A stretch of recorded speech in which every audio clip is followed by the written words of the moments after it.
Assalamu alaikum, family. You're tuned into the Sajdah channel, and today we're going to talk about the importance of having a personal mission in today's world, today's noisy world, I'll call it. Okay? We'll see you in a few. Be a friend, tell a friend, and we'll be right back.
O Allah, guide me among those whom Thou hast guided aright, and preserve me among those whom Thou hast preserved, and befriend me among those whom Thou hast befriended. Bless me in whatsoever Thou dost grant me, and deliver me from the evil of what Thou hast judged. Surely Thou judgest, and none can judge against Thee, and he whom Thou befriendest is not disgraced. Blessed art Thou, O Lord, and exalted be Thee above what they set up besides Thee. I bear witness, nothing deserves to be served besides Thee, and I bear witness that Muhammad is Thy servant and apostle. Amen.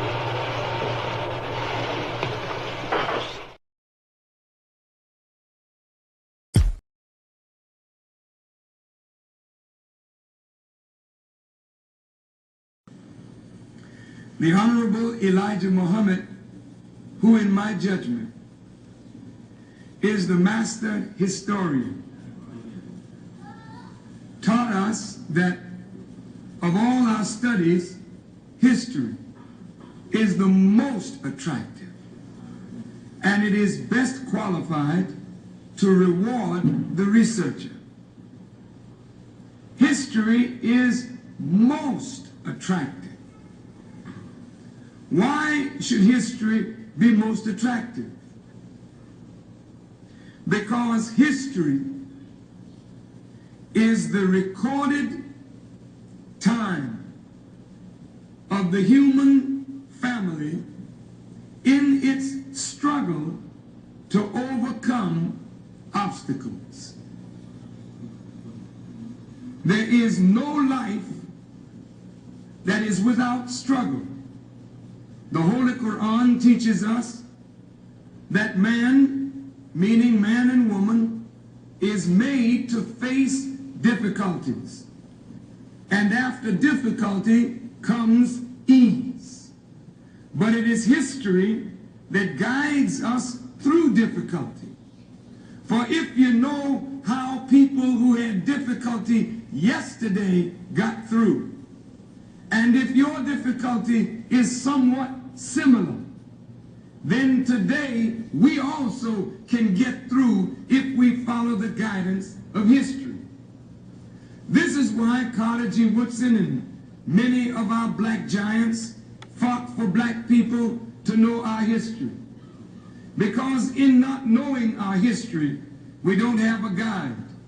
And without a guide, we are lost. No wonder the Bible... Assalamu alaikum, family. Welcome, welcome. You're tuned into the Sajdah channel. I hope you got your coffee and stuff. I got mine. Got a little coffee. Got a little pumpkin oat milk creamer this morning.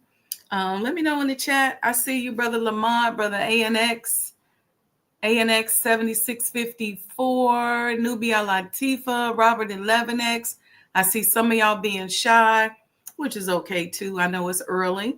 I hope you all got your copy. I didn't get the commercial for the book, the new book, and some of the upcoming events loaded. I'll just tell you about it before we get started today. Make sure you got your copy. It's right there under my name. That's where you can go to grab your copy, artandscienceofbusiness.com. You can definitely go and check that out. We've got some things we're working on. We're going to be in Houston. You got to go to the website and stay close to everything. We're going to be in Houston. We're going to be in New Orleans. We're going to be in Atlanta.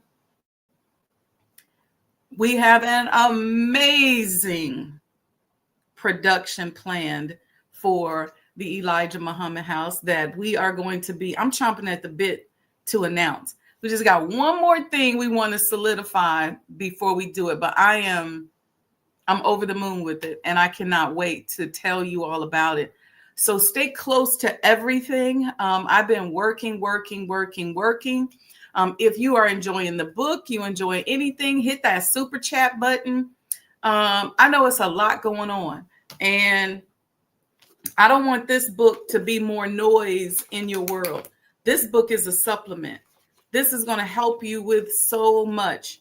You got to study it. You got to read it. I think you all will really enjoy it. So, and here's why I wanted to tie in today's topics. I think I mentioned to you all last week that some of these series of topics coming up are going to be topics that I didn't necessarily put in the book per se. But then I thought it was important that we focus on, right? Because in the world of mental strategies, we expand what we focus on, okay? And I want to really talk today about a personal mission and having some clear goals in your life. I found this really cool little short video. Let me play this for you all so you could check this out. It's just real short, some short. I play it twice so you don't miss it. If people can make up a mission statement, an ethos in which they want to live by, and every morning you wake up, you hold yourself accountable to that mission, not a company's, your own. Make up your own mission statement. What do you want to be in life? And once you do that, now you can work with somebody to get better. You can work with yourself to get better. But until you know what you want to stand for, you will always just be sitting down. You'll never stand for anything.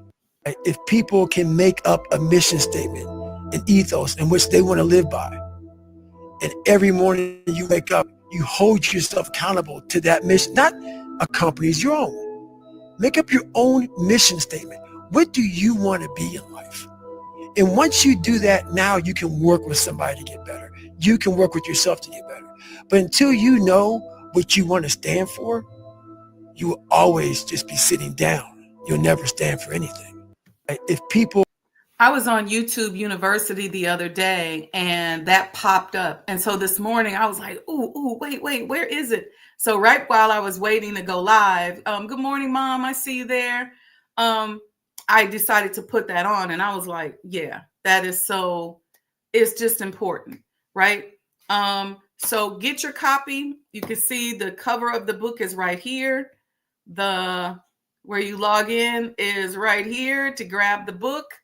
And I'll remember to get the commercial uploaded. But let me start in on this, okay? Because in this information age, information is everywhere. There's a lot of stuff going on, and they intentionally make it interesting, right? You got alerts, you got opinions, you got hot takes and hot topics and all of this stuff.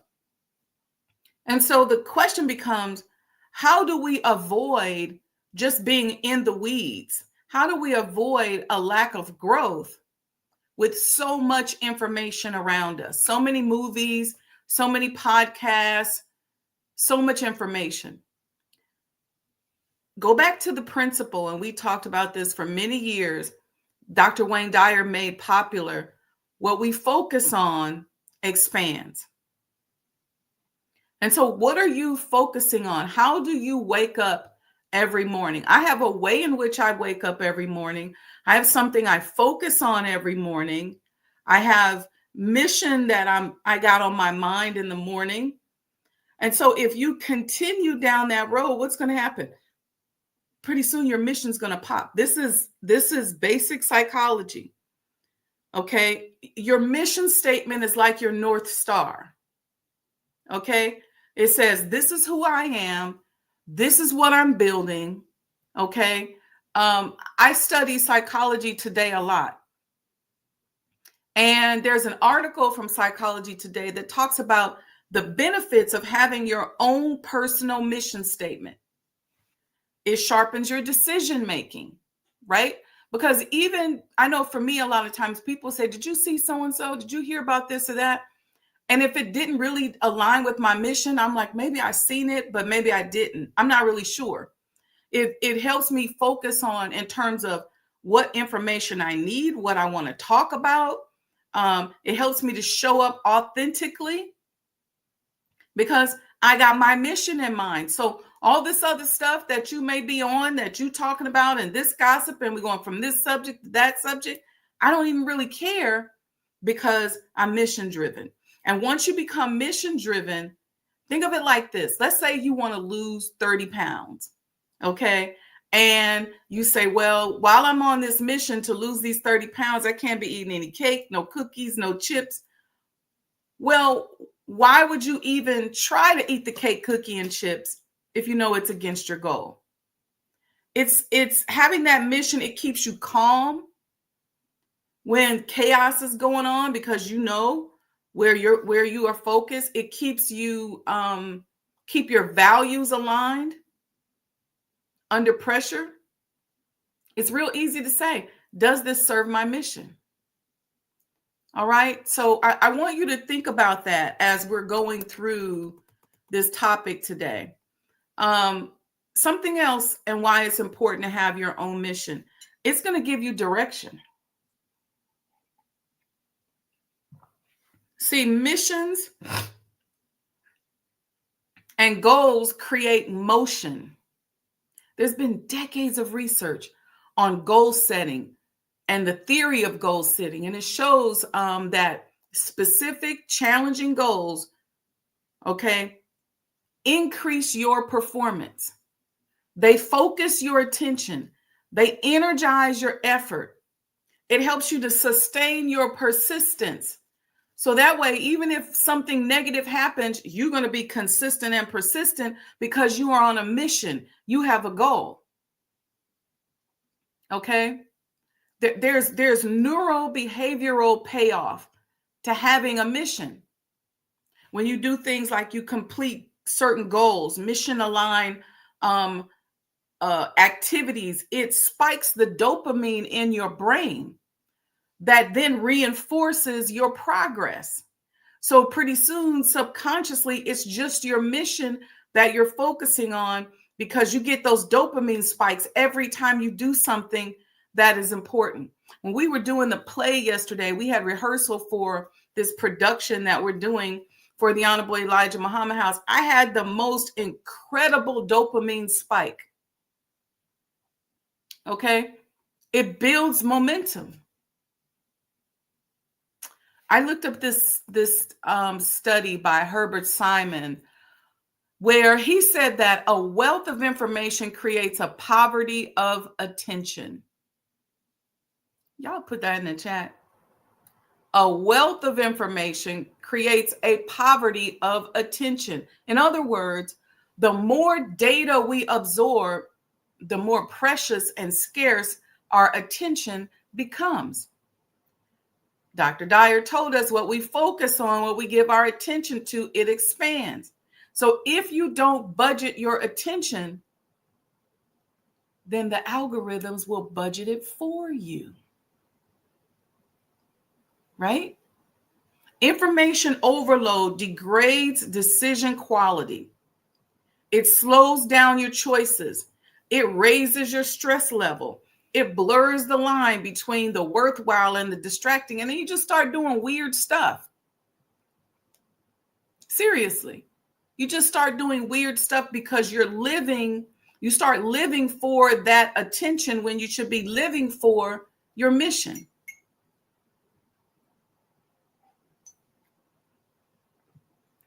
In this attention economy is what I'll call it, persuasion is constant.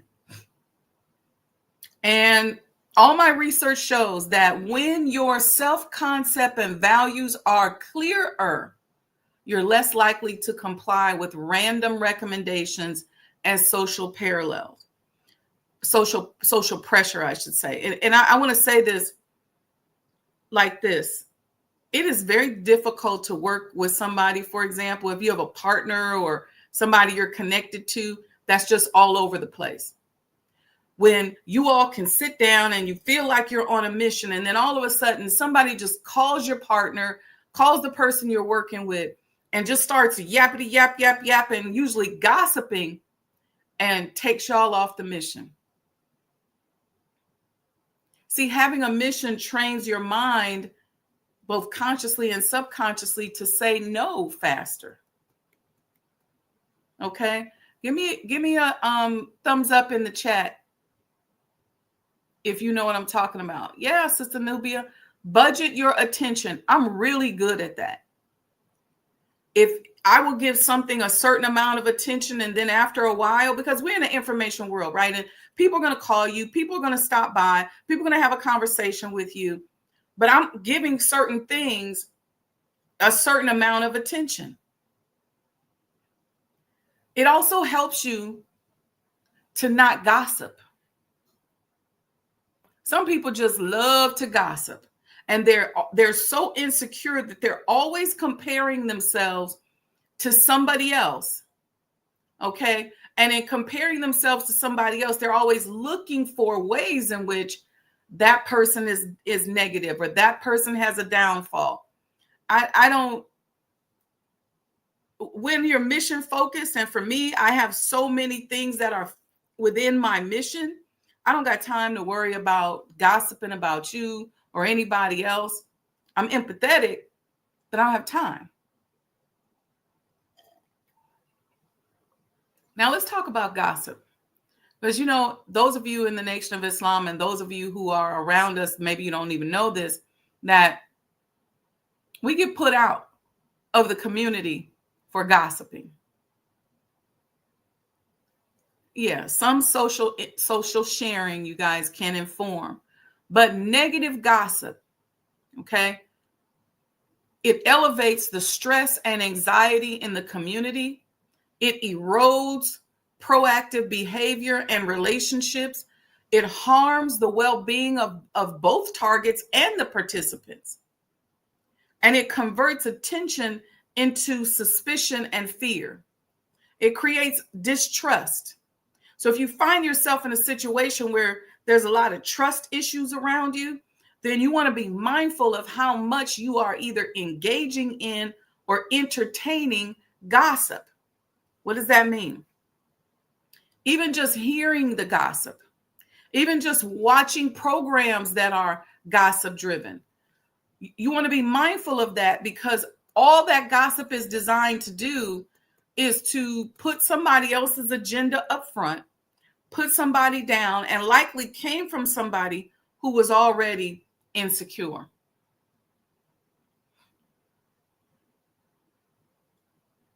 I'm just saying. I'm just saying. Thank you for the thumbs up. And gossip is nasty. If you see something happen to somebody, the minister teaches us, you don't kick them while they're down. You don't kick them, you learn.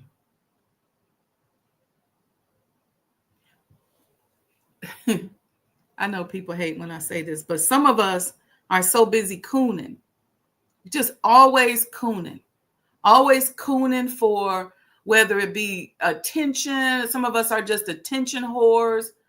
We can't be strategic. We can't navigate a complex business situation to save our lives.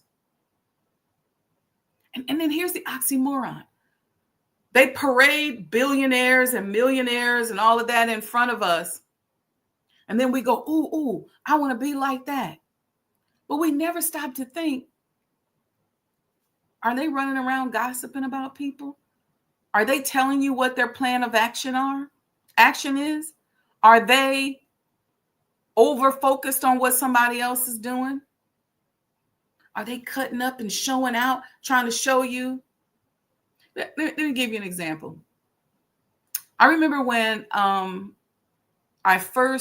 got my first corporate job in public accounting. And you fresh out of school and everybody's going to buy cars. And I've always been a car person, right? I was raised to be a car person. My mom and dad always had nice cars. And so I love cars. And so I wanted to get something, funky and fast and fancy and fast. And I remember being mentored, said, don't do that. You could get something nice, but be mindful of how you show up. And I was like, what? And they kept telling me, you want to ride below the radar. You're super smart. And it wasn't until years later that I started to go, you know what? I'm going to get what I want. But I'm still conscious of that. And you got to be mindful, especially when you're dealing with people that work for you.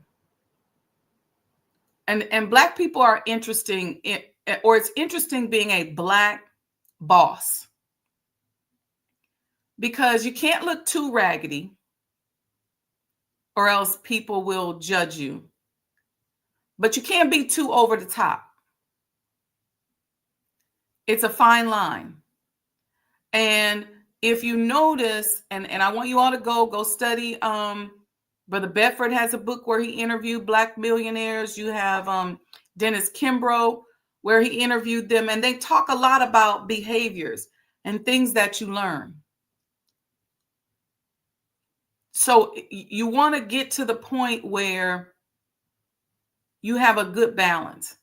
There's nothing wrong with nice things. I know me, I love nice stuff. I can't stand nothing raggedy and toe down. But you got to have a balance. You don't necessarily want to go overboard. I wouldn't suggest that you drive your Rolls Royce to the construction site. Get you something practical that you can show up there in. Sometimes you got to play into the psychology of people. It's got to be just enough where they admire you and feel like, okay, I want to be like that, but not so much where they feel like you're shitting on them, excuse my language, with what you got. It's a fine line, because most of the time as a Black boss, there's a ton of more issues that you're going to face than other people. And everybody wants the Black person to be their puppet nowadays. Come with me, sit with me at this event, walk with me at that one, show up here for me with that. Because everybody wants to look like they're woke, which is a term that was stolen from us anyway. But you want to be mindful that you have a mission statement. So, and there's levels that you will reach, in business and as a strategist, where you got to know when to do certain things, when the fire needs to be there, when the sweet and honey needs to be there, what part of you needs to show up. That's a strategic chess move. And the way you know that is with your mission statement. This is why with the book, I went into detail about so many different subjects because I want to help us to define our mission statement. That's the reason why I call this book a supplement, because there's so much in it that can help us figure out, what is my mission statement? Where do I go from here? What am I doing? And I can go deep into, mine, but I want you to really think about yours. That way, when somebody calls you with a conversation, you can bump it up against, does this work with my mission? There are some shows that I may like and I say, oh, I really want to watch that, but I don't watch it because I'm busy maybe looking at something else where I can peep strategy, or I can get motivated by a person's commitment to a mission or something like that. So it helps to formulate what you do, what you wear, how you want to come across, what you want to say. And that mission has to be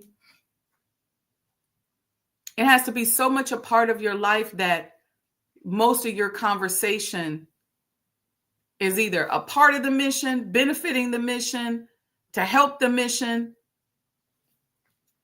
And I'm not necessarily talking about some big theoretical mission. Your mission could be, I'm going to help my family member get out of prison. And so you go mission focused on helping them to develop, helping with the case, whatever you can do. That becomes your thought process. That becomes your focus.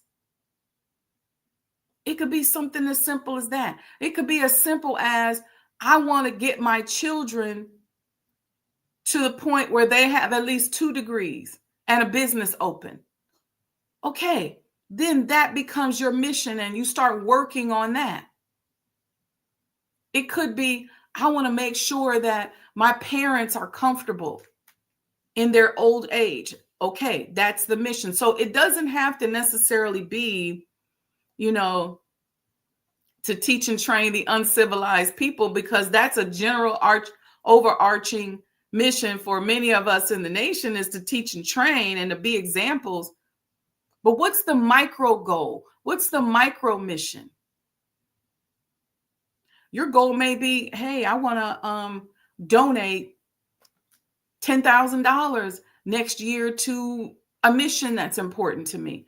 So now you start thinking towards that, but you got to learn how to budget your attention so that mathematically more of your attention in the course of a day goes towards your missions or your mission statements than otherwise.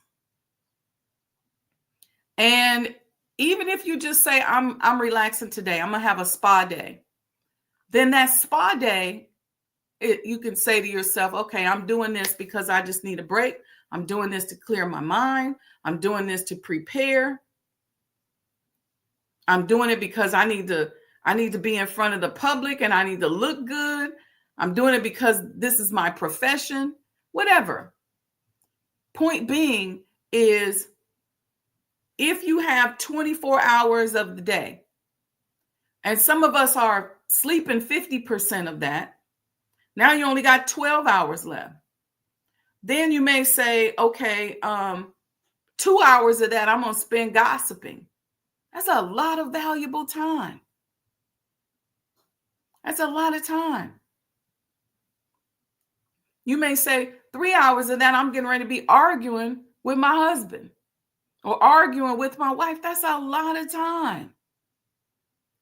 So I don't care what you think you're doing. If 30 to 40% of your time is spent on something, that's going to tell you what is being produced in your life. How much time did you spend gossiping or thinking about gossiping? I know people who get on the internet and they Google people's information and they go down a rabbit hole and investigate people, and they take people's photos that they post online and they go through each person and figure out who each person is. Okay, how much time? You might call yourself a researcher. You may call yourself digging, but really, really, really, really, how much what is the percentage of time out of your day did you spend doing that, and why? Was it necessary? Now, I know a lot of times when, say, we're working on negotiating a deal and we kind of just want to know, that's different. But when you just saw somebody downtown and somebody introduced you and they look good, and then now all of a sudden you want to, you down a rabbit hole about that person, for what? This is why you are not successful. This is why you're always stressed. Most negativity and why you get stressed out while you're working on your stuff is because you're focused on things that are not a part of the mission. This is why you get stressed. And sometimes you don't know. Sometimes you'll do something. You may go to an event and it felt uncomfortable, was wonky. It's because the universe is saying to you, this ain't part of the mission. But when you do that, you done spent 3-4 hours down a rabbit hole about a person that ain't got nothing to do with your mission. And then you come back to your mission and something happens, and now you're stressed out and frustrated. How are you stressed out and frustrated about a part of something that you say is your mission? Jeff and I used to always say, it's just a math problem. We just got to figure it out. Might be hard, but we got to figure it out. Let me know if you have any questions about this. Let me know. I see you. Dress code. Thank you for joining. Thank you for joining, Robert 11X Minor. Thank you, thank you, thank you. I'm also going to we can do it tomorrow if y'all want to. Those of you that have the book that want to do some Q&A, there's things in here about becoming investment worthy. While I see y'all, some people typing. Let me tell you some of the chapters that are in the book so that you use this site here to get this book. See how I did that?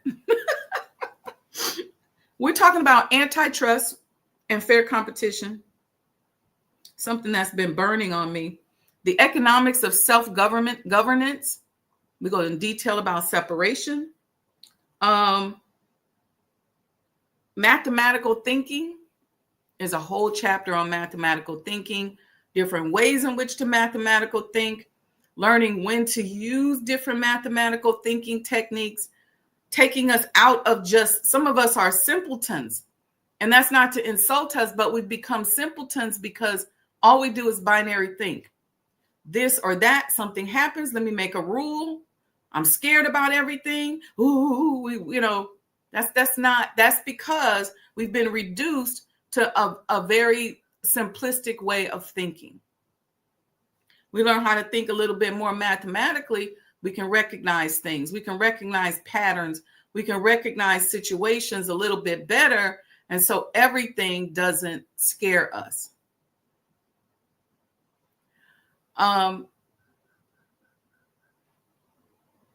Whenever I've been blessed to have a conversation with the Honorable Minister Louis Farrakhan, and if it's something, even if it's something that's potentially dangerous, he always says, be mindful.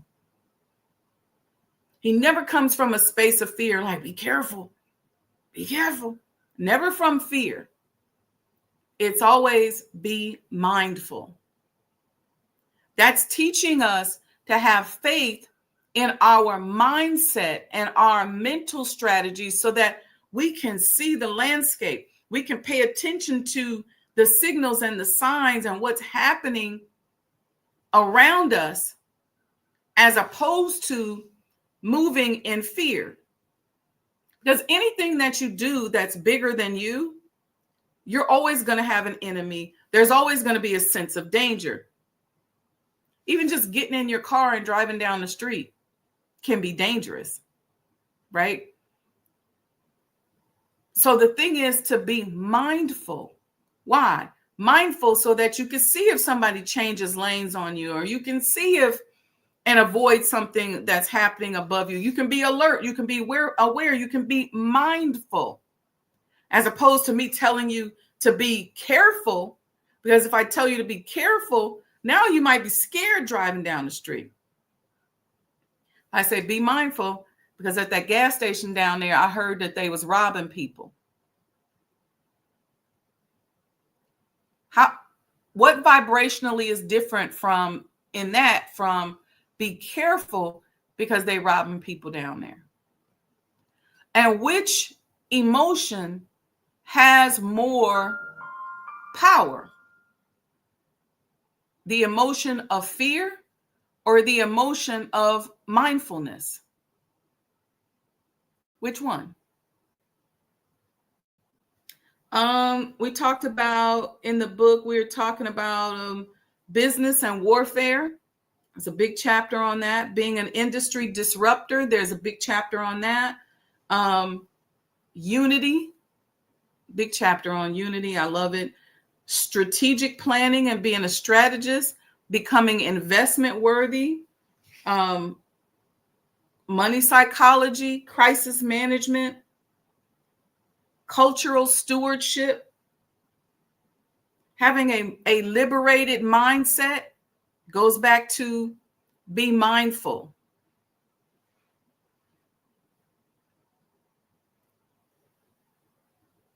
I remember starting out in corporate America. My very first job in Indianapolis, Indiana, was very dangerous.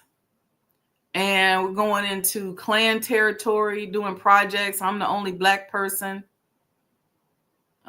I can't tell you how many times I came out and had damage either to my little car. I had a flat tire one time down in Terre Haute that the blade of the tip of the knife or box cutter that they used to cut my tire was still sticking out of the tire. And in my mind, this is before I even knew the Honorable Minister Louis Farrakhan, I said, you got to be mindful. So I just started being mindful. What projects I chose. It's how I ended up traveling a lot. Because once I started working at the National Center and then went back into consulting, I had that experience and I was mindful of being in those situations because it became very clear to me, it ain't that many of us on this side of the table. I remember having a conversation with myself. I said, you're being given an opportunity that is extremely unique. You are on the other side of the table. Be mindful. You see, being mindful is going to help you see the booby traps. It's going to help you see the landmines. It's going to help you see that dangerous person lurking around the corner. Being fearful is going to take away a lot of your vision. So the minister always says, be mindful. Be mindful. And so with my clients, when they tell me something that I know could potentially be dangerous, I say to them, if you've ever had a coaching session with me, you know, I'll say, let's be mindful about this over here. And I'll even say, let's talk about it. Okay, you can make that move, but this is how it could impact your children. This is how it could impact your company. This is how it could impact your employees. Let's be mindful. Right? Because I'm not trying to stop them from doing what they're doing. I'm not trying to control them. I want them to be mindful because I believe if you're there and if you're in the situation, then God has already prepared the table for you. He's already told you who and whose you are. He's already told you that no weapon formed against you shall prosper. So you can't be afraid in the face of all of that information. You have to be mindful. What am I mindful of? He told me that. Told me there was a table prepared. Told me no weapon formed against me shall prosper. Now let me be mindful as I'm navigating through. Because not only do I want to be safe, but I want to make his word bond. Brother Robert 11 has said, mindful is mathematics. Fearful is emotional. Exactly. That's exactly right. I'm going to put that on the screen because that's a beautiful way to break that down, Brother Robert. Mindfulness or mindful is mathematics. Fearful is emotional. Okay? Mathematics is where you want to be in this world that we're living in. That is very dangerous. You want to be you want to be mindful.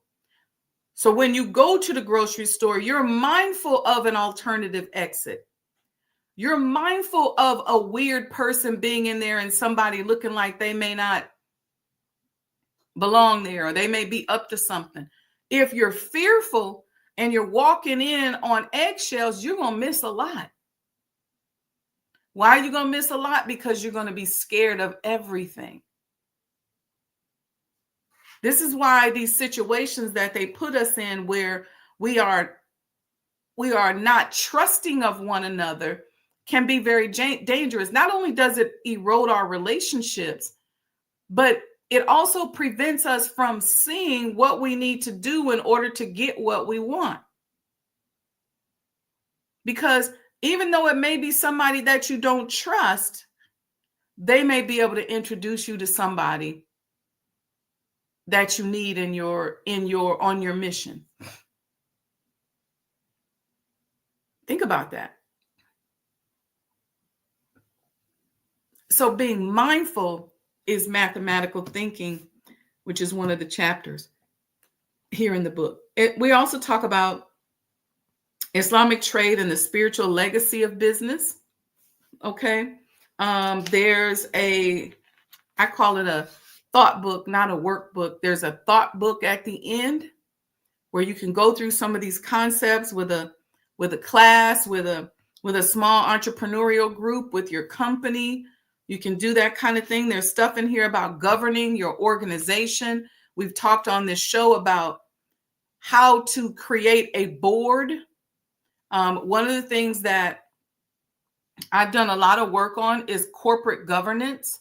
So many times, one of the components of consulting when we get called in is on corporate governance. In that, how do you set up your board? How does your board function?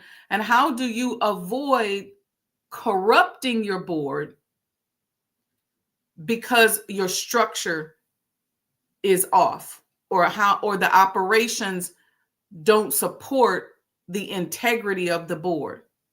So you can create a board with a lot of really good intentional people, but if the way they operate and the operations around them and how they report to the operations, the day-to-day operations of the business is not set up properly, then you could be in the process of creating corrupt board members or a corrupt board unintentionally. So there are metrics that we use to evaluate the governance or the quality of the corporate governance of an organization. And I talk about that in the book. Very, very important as your business grows and it expands. How do you promote individuals, and how do you find and manage individuals? Some of us are functioning so much within our ego that we come in the room and we want to say, oh, I'm in charge. If you don't set the tone on that project from the beginning, little things like you need to be there when everybody else get there, especially at the beginning. They need to know that you're always monitoring, you're always involved, whether you're involved and monitoring through a project manager that you're hiring, or whether you're popping up on the scene yourself. They need to not know sometimes when you're going to be there, or sometimes your presence is necessary. But you learn these strategies by creating a mission and a goal, whether it's a time deadline, whatever. Yes, you're right, brother Ronald. Collapse of structure. You can collapse the structure of your board with the way the operations are handled and with the way in which the operations report to your board. Some people create boards, but then the board member is in charge of specific operations in the business. That's corruption 101. Because if you sit on my board and you're in charge of finances, operationally on a deal, you could be my finance person on the board. I could say, this is Brother Ronald A. Robinson, and he's in charge of finances. But Brother Ronald A. Robinson cannot be the one that is conducting the day-to-day financial transactions in the organization. And if I have Robert 11X Minor sitting next to him and he's in charge of marketing, he can be in charge of marketing, but he can't be the one doing the marketing every day. Why? Because he's going to protect his own self-interest. It's just personal survival. He's going to be cutting deals with Ronald like, look, if you don't expose me on what I didn't do over here, I got your back in the future, or I got you now. Because I really ain't trying to get busted out. I ain't trying to lose my job. So your board member, those people, they can't have a day-to-day job, especially when you have a large organization. Sometimes, don't get me wrong, when your organization is still small, you may have some dual duties like that. But what you want to do is you want to grow out of that. That way, when you sit down with your board member, you're going to be getting good information from that board member, because they are not the ones doing the day-to-day stuff. They're not emotionally vested in it. They're not trying to protect themselves. And it's only natural that you're going to be trying to protect yourself. It's only natural. You're not going to want certain things for the chairman of the board to know certain things. And so you may start colluding with other board members so that we determine exactly what we're going to present to the chairman, how we're going to present it to the chairman. And a lot of that corruption is born out of the operations that person on the board is too hands-on with. Okay. Brother Ron said that won't happen to me, doctor. Okay. I'm just saying, that's just one example of corporate governance, but there's ways in which you can do that. There's ways in which you create these concentric circles where you may have a core board. You could do it with committees, where you have committees that function under each board member. And those committees have different tasks that are designed to move the organization forward. You have a committee that works with the operational person, but you want to, without creating too much bureaucracy, you got to put some space enough space between your board and the operations so that they can see what's going on, but they're not the ones doing it. Therefore, they're not jaded when a mistake happens, that they have the integrity there as a board member. So there's all kinds of structures, right? Sometimes your structure is dictated by the industry that you're in, because it may be regulated. Your structure might be regulated. Some of that depends, but a lot of times you can create these boards with these committees or these concentric circles around the board that help to protect your core decision-making group. So we talk about that, corporate governance in the book some. All right. So with that, family, I'm going to plan to see y'all tomorrow. I got a little work to do today. Let's see. today's a special day, and I'll tell you about that a little bit tomorrow. Let me think. Did I forget anything, y'all? We talked about the production we're doing for the Elijah Muhammad House. We talked about the book, talked about Atlanta, Houston, New Orleans. The Houston stuff is already out there, so go to the website and the information's here. You can grab the book. You can learn more about where we're going to be, what we're going to do. That's already here. And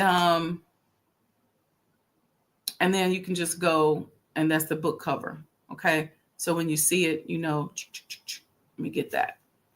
All right, family, hit the super chat. Make sure you like and subscribe if you're liking what you hear. If this is any information that is helping you on your way to success as an entrepreneur. I'm wishing each and every one of you, Brother Ronald said, no commingling of personal and business. Commingling of personal and business is very hard, or non-commingling of personal and business is very hard when you're a small business or you're a sole proprietor. You want to get to the point where there's no commingling. And I always say this because all the rage now, y'all know I've been talking about this, is let me set up a nonprofit. You got to remember, you're not going to be able to commingle. And as a nonprofit, all of your tax records, everything about you is going to be out there in the public. Okay. So, we'll talk about that a little bit tomorrow, because there's a situation that I need to wait till it unfolds today that I want to talk about. And inshallah, I'll be able to talk about it tomorrow. So stay tuned for that. We'll talk about that. Okay, family, get the book, support the movement. If you got the book and you just want to support, you can either hit the super chat or you could Cash App us. Let me put that up here. We do a lot of things, and we are trying to keep the cost down. And that just usually means your girl just goes around and gets a hustle on so that we can make sure that we can support some of this stuff. Okay. All right, family. Our goal, I'll tell you the goal for the book sales. We got a ways to go, so we got to get it out there. If you come to some of the personal events, we may have bundles where the first book and the new book, you can get them both for $50. This one by itself is $35. It's a hefty, basically a textbook almost. So I believe, inshallah, that it's well worth the money. So thank you, Brother Robert, for reminding of that. Make sure you like and share the information, support, and we'll continue to give you ways in which to support. I'm not big on just asking, okay, y'all, do this or that. No, we want you to get something out of supporting the book, supporting the mission, supporting the Honorable Elijah Muhammad House. You're going to get something out of it. Okay, we're not here to take, we're here to give and support and to love. All right. So remember, family, it's not personal, it's vibrational. And be a friend and tell a friend and let somebody know what we are doing and what we got going on over here at Sajdah Enterprises, because I think it's a fun time and I'm excited for the fall season coming up. All right. Peace and blessings, family. Love you all. See you tomorrow, inshallah.